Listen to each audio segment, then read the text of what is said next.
캐릭터를 맡게 된 소감을 좀 부탁드릴게요. 저는 대도시의 사랑법을 보면서 부담감이랑 제가 못하겠다 이런 마음은 전혀 없었어요. 왜냐면 워낙에 작품성이 있고 예술성이 있는 대도시의 사랑법 원작을 먼저 봤기 때문에 걱정은 없었고요. 그 다음에 이제 제 미팅을 했을 때 감독님과 처음을 만남을 했어요.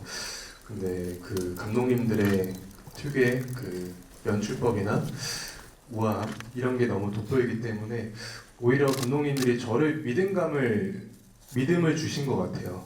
저도 그 믿음을 믿고 잘 찍게 된 것 같아요. 어떻게 보면 스스로도 저는 연기를 하면서 내가 하고 싶은, 내가 잘 보여줄 수 있는 연기를 보여주자 싶어가지고 이 작품을 선택했습니다. 네, 모든 분들과 연애를 하는 또 마성의 캐릭터로 연기를 하셨는데요.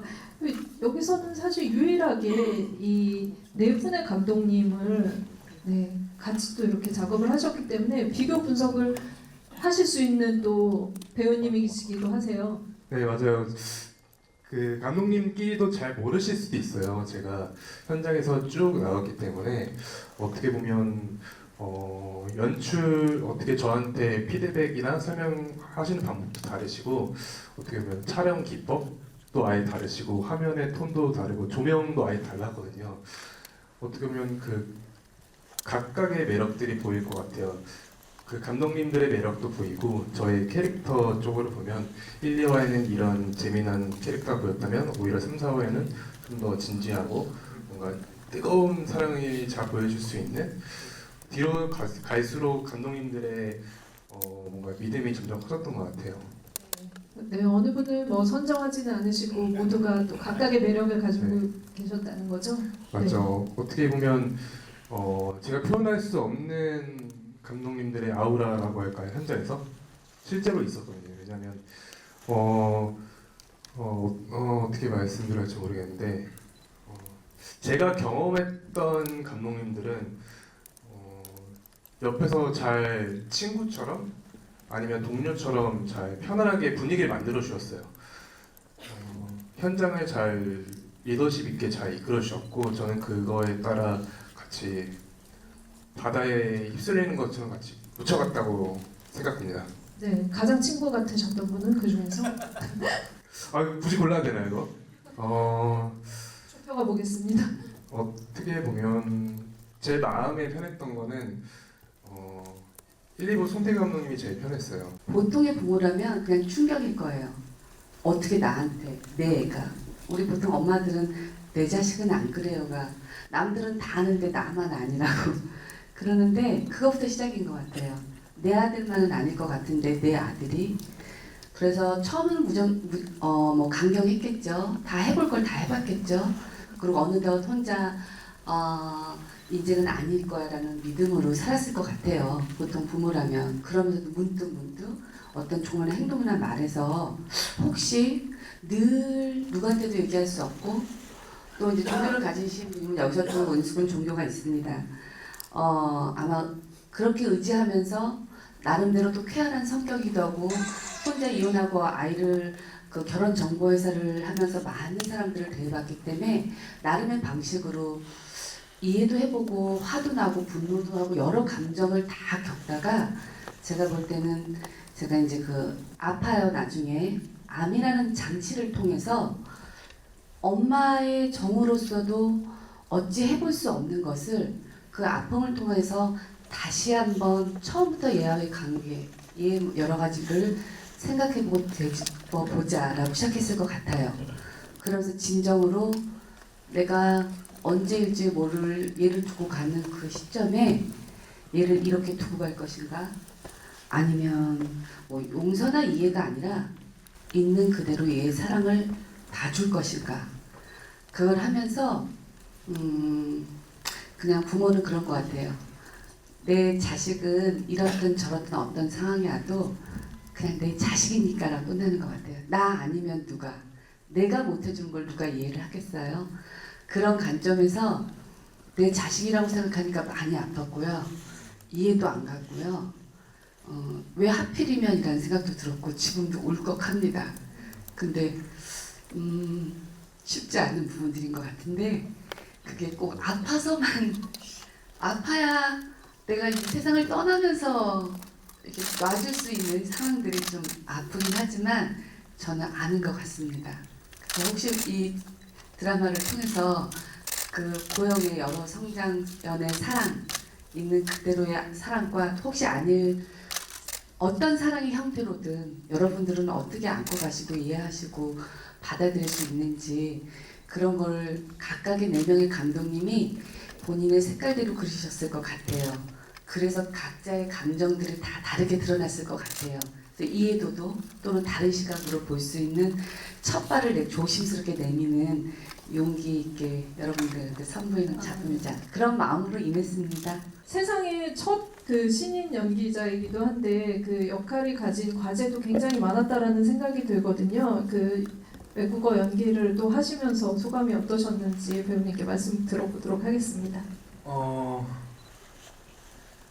우선 우리 드라마가 제가 그 네이티브 수준까지는 아니지만 영어를 하면서 글로벌로 갈 수 있겠구나라는 작은 생각을 해봤고요.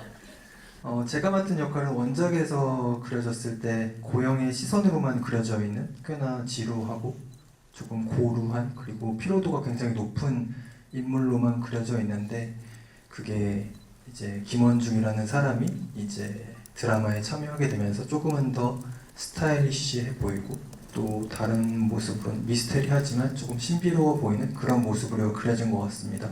그리고 이 하비비라는 역할이 분량이 결코 크지는 않은데 되게 중요하다라고 생각을 했던 건 그 고영이라는 인물이 규호를 생각을 할 때 일종의 미러링을 할 수 있었던 고영이 하비비를 보면서 미러링을 할 수 있었던 그런 하나의 도구이자 굉장히 중요한 역할이라고 생각을 해서 가진 건 없었지만 그럼에도 불구하고 우리 세인 감독님과 윤수 씨가 정말 많이 도와주셔가지고 최선을 다해서 임했습니다. 감사합니다. 네, 말투가 단아까채로 굉장히 예의가 있으세요. 그 깝깝한 어떤 그 남규의 성격을 좀 이렇게 드러내는 말투를 잘 포착해서 연기를 하셨다는 생각이 들었습니다. 직접 좀 설정을 하신 건가요? 그 말투는 우선 제가 받았던 텍스트에 그렇게 적혀 있는 것들이었고요. 대본의 그 특이한 말투를 사실 처음에 읽어봤을 때는 너무 어색한 거예요. 그 말이 제가 평소에 쓰는 말들이 아니다 보니까 제 말들로 약간 좀 체화시키는데 시간이 좀 필요하긴 했어요. 그래서 좀 그런 말투를 익숙하게 하고 싶어서 좀 많이 연습하고 또 감독님이랑 정말 많은 대화들을 나누고 했었던 기억이 납니다. 굉장히 그 고영에게 큰 에너지를 주는 인물이고 작가의 싹을 고영이 작가가 되는데 싹을 틔워주는 인물이기도 한 인물이고 그리고 또 가장 섹시한 인물이기도 하다라는 생각이 듭니다. 어떤 캐릭터로 해석을 하셨는지 네. 네, 감사합니다. 이제 작가님께서 항상 이게 영수에 대해서 얘기를 해주셨을 때 좀 사실 긴장을 해서 조금 까먹었는데 자기를 자신조차 이해하지 못하고 모순적이어서 자기 사랑하는 사람 또한 외롭게 만드는 그런 인물이라고 말씀을 해주셨었는데 감사합니다. 네, 그 부분은 항상 이제 이렇게 계속 생각을 하고 연기를 했었던 것 같습니다. 그리고 말씀해주신 그 섹시하다라는 말은 전혀 염두하지 못했던 것 같습니다. 네. 진실된 사랑을 꿈꾸는 규호 역할을 연기를 하셨는데요. 제가 알기로 유일하게 오디션으로 또 이렇게 캐스팅이 되셨는데 본인만 모르셨더라고요. 네, 어떻게 된 건가요? 네. 모두가 오디션을 보신 줄 알았던 거죠? 저는 다 오디션으로 오신 줄 알았어요. 근데 저만 오디션으로 이렇게 이 자리에 함께하고 있더라고요. 그래서 또 나름 좀 자부심도 생기고 어떤 의미에서 가장 근데 치열한 경쟁을 뭔가 마음도 아프고 왜 나만 제안을 못 받았을까 싶기도 하고 그랬습니다. 최근에 또 영화와 이렇게 또 시리즈까지 네.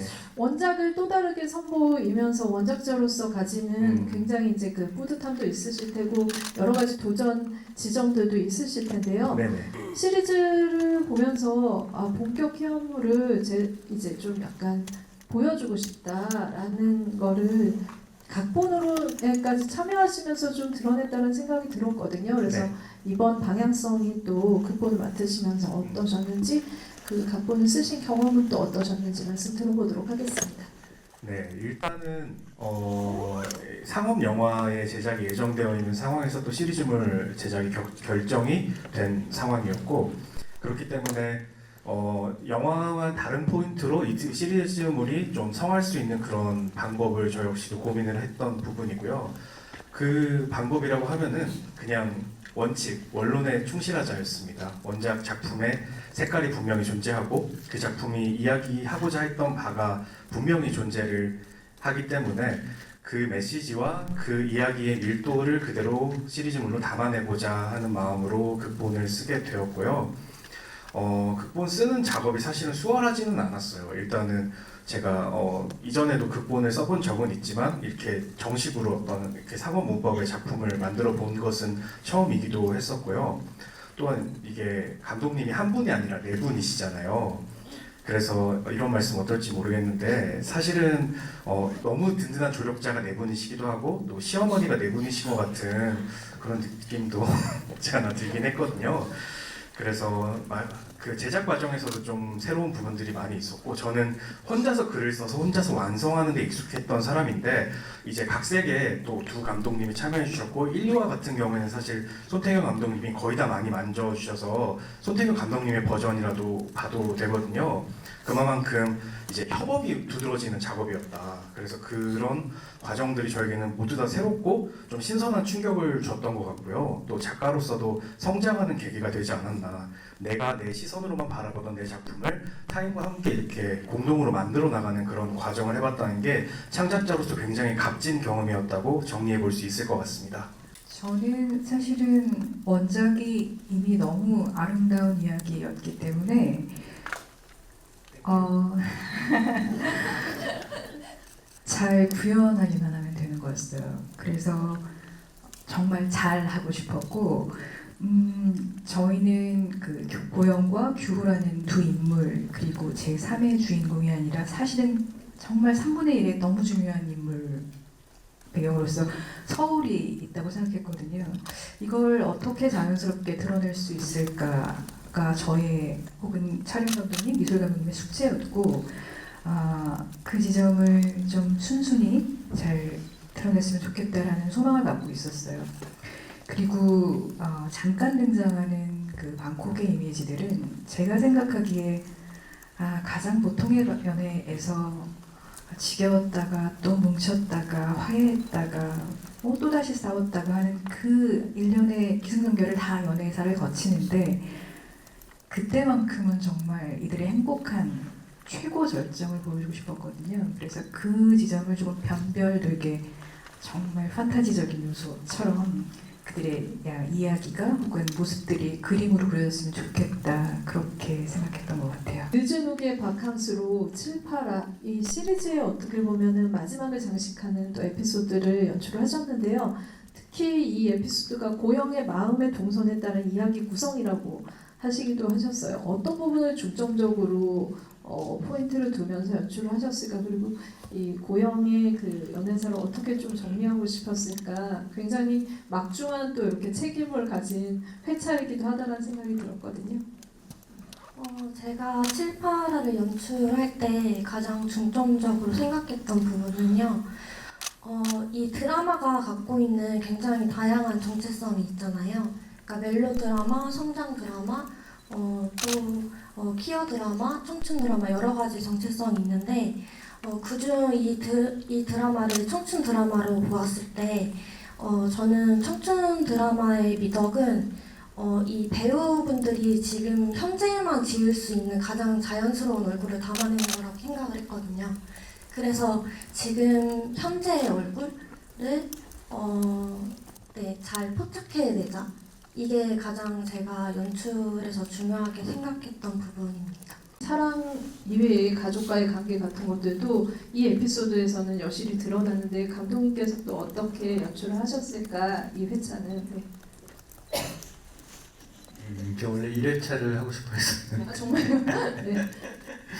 주변에서 2회, 그러니까 3, 4부가 더 잘 나실 것 같다고 그런 얘기를 들어 3, 4부를 하게 됐는데요. 네.